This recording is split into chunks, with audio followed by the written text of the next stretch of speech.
안녕하세요. 오늘은 금융시장 얘기를 한번 해보려고 해요. 매번 제가 주시장에 대해서만 얘기를 했었는데, 이번에는 좀 코로나 바이러스 사태로 인해서 상당히 특수한 상황이고 긴급한 상황이기 때문에 제가 금융시장에 대해서 한번 설명을 드리고, 앞으로 어떻게 우리가 대응해야 될지 한번 생각해 보는 시간을 가져보려고 합니다. 최근에 미국에서 큰 결정이 있었죠. 긴급 금리 인하라고 해서 이런 경우는 상당히 드문데요. 2008년 금융위기 이후에 가장 큰 금리 인하 폭이에요. 0.5%포인트를 인하를 했어요. 미국 연준에서.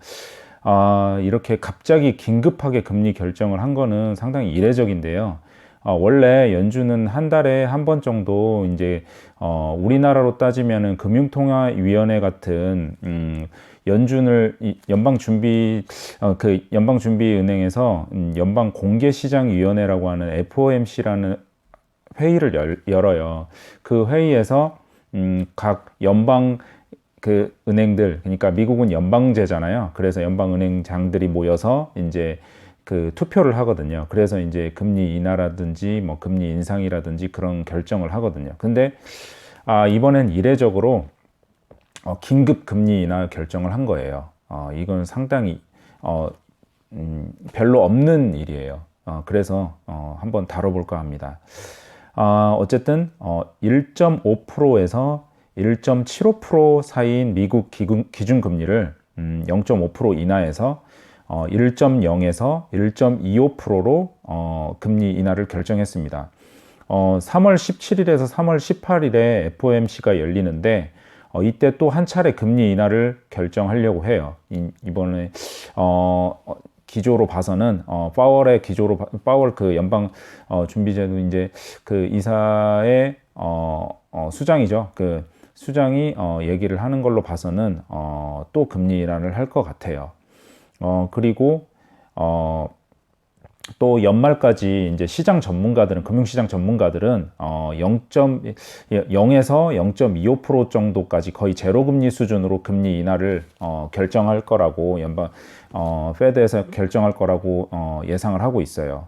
그리고 이제 유럽 중앙은행 그리고 일본 중앙은행 큰 두 기관에서 큰 나라들에서 추가 유동성 공급 조치까지 이어질 걸로 예상을 하고 있어요.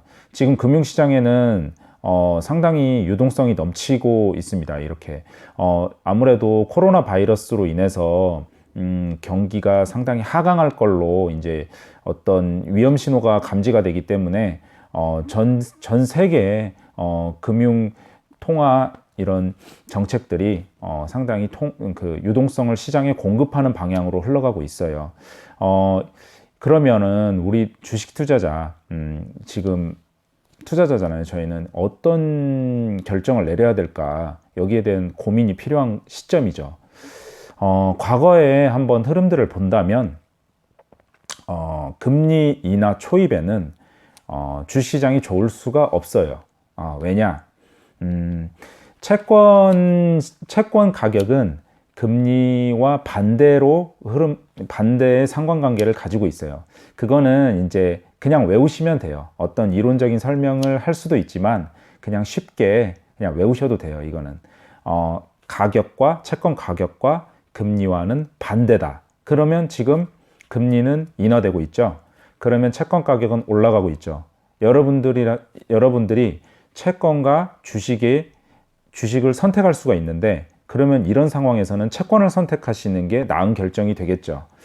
그래서 제가 뭐 채권을 지금 사라 이런 얘기는 아니에요. 저희는 주식 투자자잖아요. 뼛속까지. 근데 뭐 저도 채권 ETF를 뭐 과거에 이렇게 샀다 팔았다 해봤는데, 제가 해보니까 어떤 마켓 타이밍을 개인 투자자가 맞춰서 하면은 이게 뭐 순간적으로는 돈을 버는 것 같지만 결국은 자산 분배 차원에서 해야 되는 것이지, 이거를 한 방향으로 뭐 나는 지금 금리 인하를 하니까 채권으로 몰빵을 할 거야, 주식을 다 손절해버리고 채권으로 몰빵을 할 거야, 이미 늦으셨어요. 이미 하면 안 되고, 그리고 이게 만약에 몰빵을 하더라도 채권은 제한이 있어요. 결국은 제로금리로 가면은 채권의 가격 상승은 멈추게 되어 있고, 뭐 그것만 수익을 내도 엄청난 거 아니냐 그러실 수 있겠지만, 이렇게 자꾸 마켓 타이밍을 추적하는 매매를 하신다면 투자가 그렇게 쉽지가 않아요. 지금 뭐 헤지펀드들이나 이런 쪽은 상당히 이제 그쪽 전문 분야들이고, 이제 경제를 실제로 분석을 하고 뭐 정치적인 것도 분석을 하고, 이렇게 해서 그분들은 마켓 타이밍을 맞출 수 있는 어떤 확률적인 게 높아져요. 근데 개인 투자자들은 이런 금리 결정이나 이런 것들이 상당히 어떤 시크리컬하고, 그래서 이거를 개인 투자자가 한두 번은 맞출 수 있지만 이게 틀어지는 경우가 상당히 많아요. 그러면은 채권 시장이 끝나고 주식 시장이 날아갈 때 과연 잘 갈아탈 수 있냐? 그게 제가 주변에서 그렇게 성공적으로 그렇게 투자한 분이 없더라고요. 실제로 잘 되신 분도 있겠지만 그분들은 거물이 되셨겠죠. 근데 우리 개인 투자자들은 상당히 어렵다. 그 결정들이 여러 번 결정을 해야 되고, 그 결정들이 한두 번 잘못되면은 수익은커녕 손실을 크게 볼 수가 있다. 거시경제 흐름을 예측해서 투자를 한다는 거는 제가 보기에 한 번 맞춰서 그게 될 수는 있지만 몇 번 틀리다 보면은 그게 상당히 내가 선택을 잘못한 거에 대한 그게 어떤 상실감, 앞으로 내가 시장을 이길 수 있을까, 그런 상실감만 커질 뿐이지 크게 수익으로 돌아오는 경우가 없을 거예요. 그러니까 자산 포트폴리오 배분 차원에서는 한번 해보실 만한데 그렇게 추천드리는 방법은 아닙니다. 어쨌든 제가 드리고 싶은 말씀은 금리 인하 초입에는 어쨌든 채권 가격이 상승을 할 가능성이 높아요. 상승을 하죠, 실제로. 지금 미국 채권 같은 경우에 고공행진을 벌이고 있죠, 채권 가격이. 이게 그러면 언제까지 갈 것이냐? 결국은 미국이 기준금리를 인하를 멈출 때까지, 그때까지는 채권 가격이 상당히 좋을 거예요. 예전에 보시면은 빌 그로스라고 하는 유명한 엄청 채권 거물이 있어요. 그분이 제가 아까 왜 마켓 타이밍을 맞추는 투자가 상당히 어렵냐, 그거를 제가 설명드리면, 빌 그로스라고 하는 채권 거물 투자자가 있었는데, 세계 최고의 채권 투자 기관이죠. 핌코라고 하는 그 수장이었어요. 그분이 그 채권 금리가 계속 하락하는 추세에서 엄청나게 그 핌코라는 이제 자산운용사의 수익률을 끌어올리셨던 분이죠. 근데 이분이 마지막에 나갈 때는 상당히 저조하고 아주 폭망을 하는 수익률을 보이고 나가셨어요. 그분은 계속 채권만 하셨으니까요. 그게 마켓 타이밍을 결국은 맞추려고 하는 그런 욕망이 강하셨던 거죠, 그분도. 그래서 마지막에 주시장이 엄청 올라가고 이럴 때 채권 금리는 계속 내려가고 엄청 폭망이었죠. 그분 마켓 타이밍을 맞출 수 있다고 생각하신 거죠. 그리고 그분은 채권 시장이 장기적으로 계속 좋을 것이다라고 얘기를 하셨었거든요. 근데 결국은 멈추는 현상이 발생을 했죠. 그리고 시장에 어떤 장난질에 놀아나는 듯한 어떤 모멸감을 느끼셨을 거예요. 하물며 이런 거물급 투자자도 이런 결과를 낳는데, 개인 투자자가 타이밍을 맞추려고 하는 결과가 얼마나 참혹한 결과가 나올 것인지는 아실 거예요. 제가 왜 이런 말씀을 드리려면, 우리 주식 투자자는 끝까지 주식을 조금이라도 붙잡고 있어야만이 자신이 그 자산에 대해서 더 공부도 하게 되고, 그리고 왜 이렇게 붙잡고 있어야 되면, 장기적으로 좋은 경제적 해자를 보유하고 있는 기업을 이런 식으로 보유를 하고 있어야 되는 거죠. 그래서 계속 월급을 타고 자기가 자산이 또 좀 생기면 계속 그 주식을 장기적으로 적립식으로라도 매입을 하는 거예요. 근데 처음에 주식을 잘못된 주식을 매입을 했기 때문에 자꾸 내가 마켓 타이밍을 잘못 선택을 했고, 그 주식에 대한 진입 시점이나 이런 거가 잘못 선택에 대한 자기에 대한 책망만 하는 거예요.